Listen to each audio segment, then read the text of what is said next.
Lawmakers weigh in on the impeachment trial's first day of debate. There are mixed views on the arguments they made.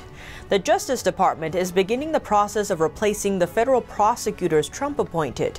This paves the way for President Joe Biden to install his own nominees to lead U.S. attorneys' offices across the country. And over 20 Republican senators are asking President Biden to reconsider one of his executive orders. They say it'll affect the transparency of federal agencies. Tune in to Deep Dive as we explore these topics and more. Hello and welcome. This is Deep Dive and I'm Tiffany Meier. Let's kick off with the impeachment trial, which officially started today. In this vote, 44 Republicans voted against proceeding with the impeachment trial against former President Trump yesterday, but the Senate majority wins the day. There's mixed reviews on how well the House impeachment managers and Trump's attorneys presented their arguments. Senate Majority Leader Chuck Schumer giving high praise for House Impeachment Manager Jamie Raskin, calling his argument one of the most powerful he's ever seen. Raskin argued that if the trial didn't go ahead, it would create a January exception. He said future presidents could abuse their power without fear of being convicted and barred from holding future office. Bruce Castor, one of Trump's attorneys, called this idea nonsense. Trump's attorneys try to convince senators that the trial isn't constitutional. Representative Jim Jordan thinks they did a good job. He says the president's counsel strongly, I think very strongly, made the case for how this is not constitutional. Senator Bill Cassidy disagrees, saying the House managers made a compelling, cogent case and the president's team did not.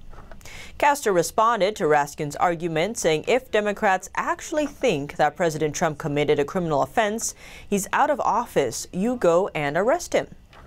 He says there is no opportunity where the President of the United States can run rampant in January at the end of his term and just go away scot-free. Conviction in the Senate requires 67 votes instead of a simple majority. That means 17 Republicans need to join the Democrats. Based on yesterday's vote on whether or not the trial is constitutional, it seems Trump will be acquitted. 6 Republicans voted to go ahead with the impeachment trial, joining all the Democrats and saying it is constitutional. The final vote was 56-44. 44 Republicans voted against proceeding with the trial. That's the clearest signal yet. The Senate will ultimately acquit Trump. 3 Republicans say the vote is a sign for how many senators will vote to acquit.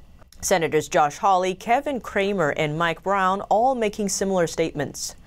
According to The Hill, Hawley saying he'd be very surprised if any Republicans changed their minds during the trial. Tuesday's vote mirrors one cast last month when 45 Republicans voted to declare the trial unconstitutional.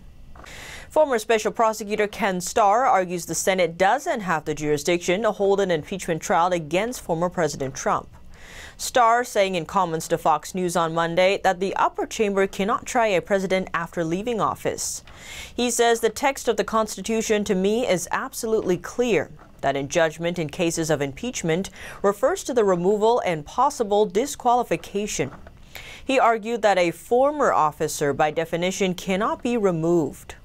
Another argument against the looming trial stipulates that Supreme Court Chief Justice John Roberts should be the presiding officer, who declined to oversee the event. Instead, Democrats in Senate named Senator Patrick Leahy, the president pro tempore of the upper chamber. Days ago, Harvard law professor Alan Dershowitz made similar arguments, saying on Fox News, the Constitution is very clear. The subject, the object, the purpose of impeachment is to remove a sitting president. And there are 2 precedents. One is very obvious. When President Nixon resigned in anticipation of being impeached and removed, there was no effort to impeach him after he left office. Former President Richard Nixon opted to resign instead of facing the possibility of a Senate trial in the early 1970s. That's, of course, in relation to the Watergate scandal. Dershowitz says of the Nixon impeachment, it was clear that the Senate had lost jurisdiction at that point. He adds the proponents cite another precedent. In 1876, there was a failed effort to remove the Secretary of War. In an initial vote, the Senate voted close. In a close vote, that they did have jurisdiction to try somebody who had resigned. Trump's lawyers on Tuesday made their opening argument in the Senate impeachment trial, asserting that House Democrats impeached Trump because they are fearful of facing him as a political opponent in 2021.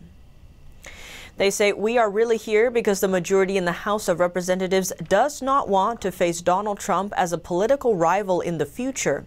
That's the real reason we are here," adding that the political pendulum will shift one day.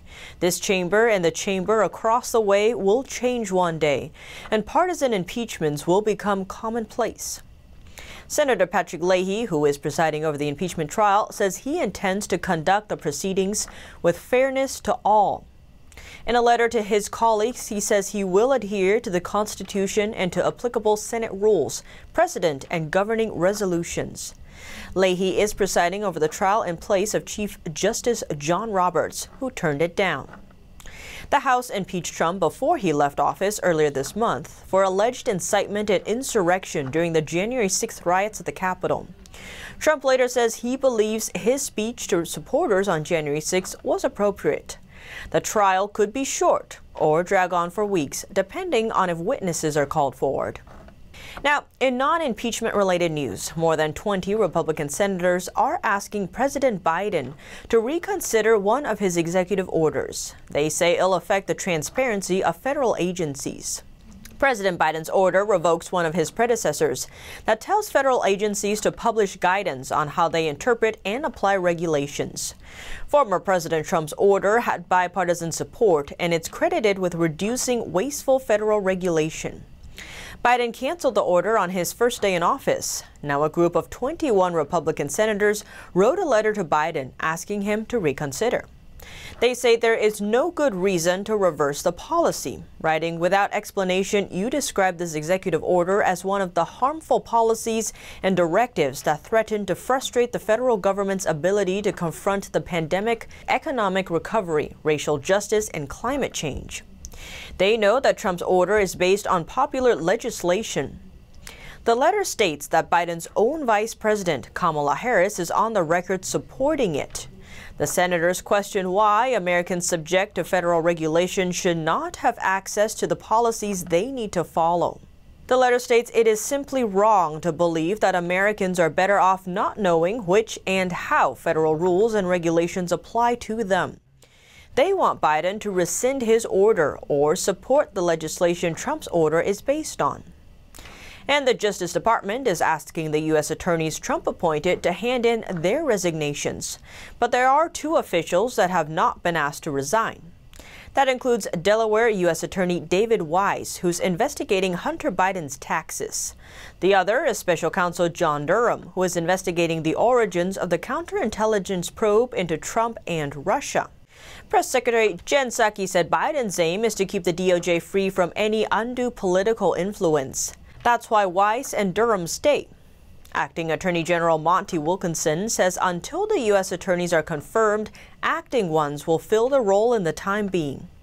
About a third of the U.S. attorneys' offices are led by acting leadership. Former presidents have asked U.S. attorneys to resign, but done so over a longer period of time. This process has been scrutinized, but former administrations have argued it's a tradition for new presidents. Then President Trump asked 46 U.S. attorneys to resign when he took office in 2017. When the DOJ made the announcement, the Senate Judiciary Committee set a date for Merrick Garland's confirmation as Attorney General. That's 2 Mondays from now.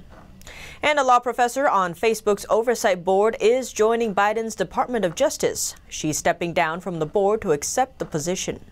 And a law professor on Facebook's Oversight board is joining Biden's Department of Justice. She's stepping down from the board to accept the position. Stanford's Pamela Karlan will serve in the DOJ Civil Division. She's moving on after spending less than a year on Facebook's Oversight board.